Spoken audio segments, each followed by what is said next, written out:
Okay, Jared, I've got your design revisions done. I'm going to go through the floor plan first. Let's see what we got. Okay. Bumped out the garage about 5 feet so that I can make room for an interior mudroom between the garage and the living room.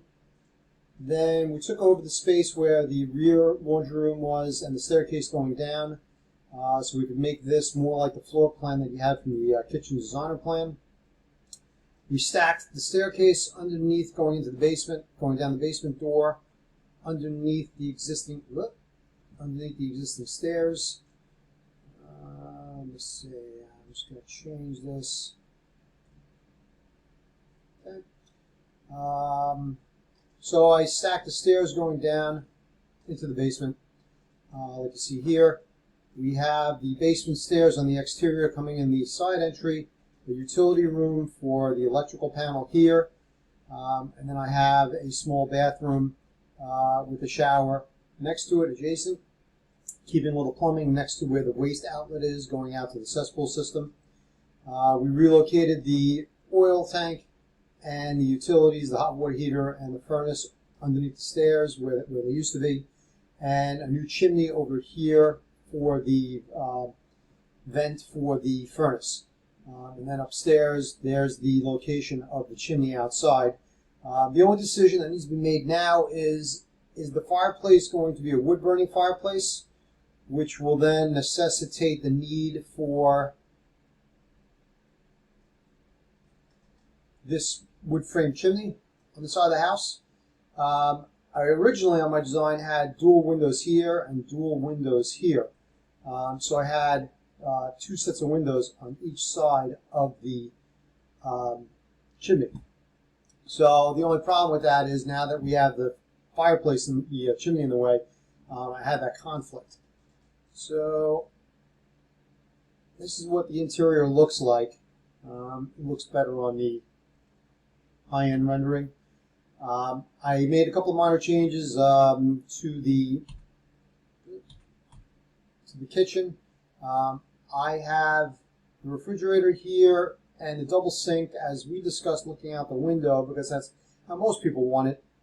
A lot of people don't like having a kitchen sink in the island. If you tell me you want a small bar sink over here to wash vegetables on the island to create more of a working triangle, a larger working triangle, that's fine. I'll add a small bar sink. Just let me know about that. As of right now, I've got a hood over the stove with the microwave built into the end of the kitchen island. And then going the other way, this is how the kitchen looks looking towards the living room. This is the garage door going into the mudroom. This here is the framing for the cathedral ceiling for the living room.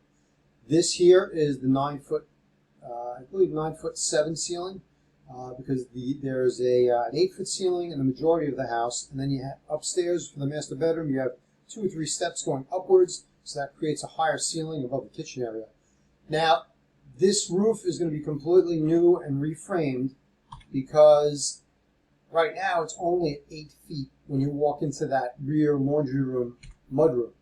So you would technically be going from a 9'7" down to an 8-foot ceiling. So I'm completely removing that ceiling and reframing it with the new cathedral. It also needs to be done because the existing roof structure is not thick enough roof rafters that can support the weight of sheetrock and also full insulation for a cathedral ceiling. And then this is one more view looking into the living room. I did base cabinets, 2 foot high, and then these are about, I believe, 2'10" by 4 foot tall windows. And then this gives you a better look at the cathedral ceiling. I have a flat spot at the top of the cathedral ceiling. You could put another row of hi-hats in there, or you could do a ceiling hung ceiling fan there. And that's the last of the interior renderings. On the outside of the house, I got rid of the trellis overhang. We discussed getting rid of that because I thought it was too limiting as far as what you could do and what you could modify and how you can arrange furniture outside. For it to be really usable, it had to be really large, and I thought it conflicted with the sliding glass door. So what we're doing now instead is doing this layout in the back, having a cantilevered umbrella, 2 lounge chairs, barbecue, a couple of bar top tables with a small coffee table, and then another seating area over here with a love seat, 2 armchairs, another armchair. This gives you a lot more usability of the rear deck.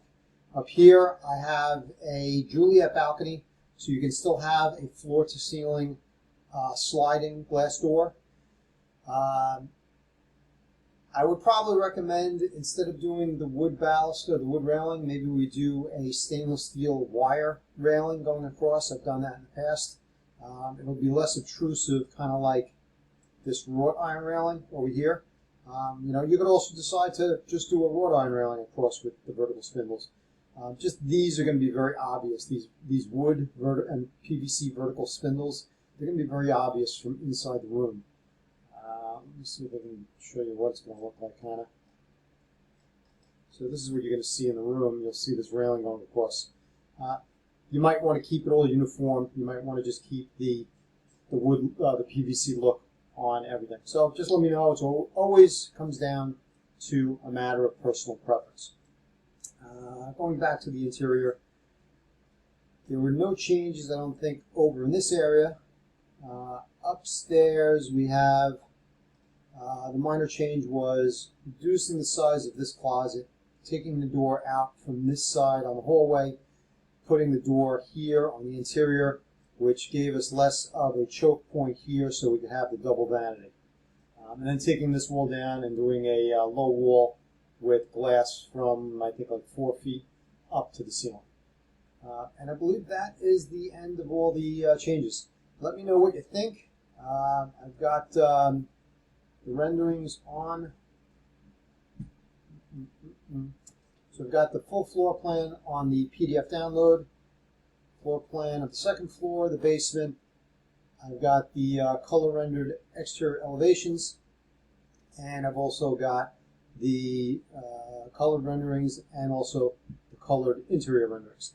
If you have any questions at all, shoot me an email. I think we're fairly close. Also, you mentioned you wanted me to possibly do a pool house in the back.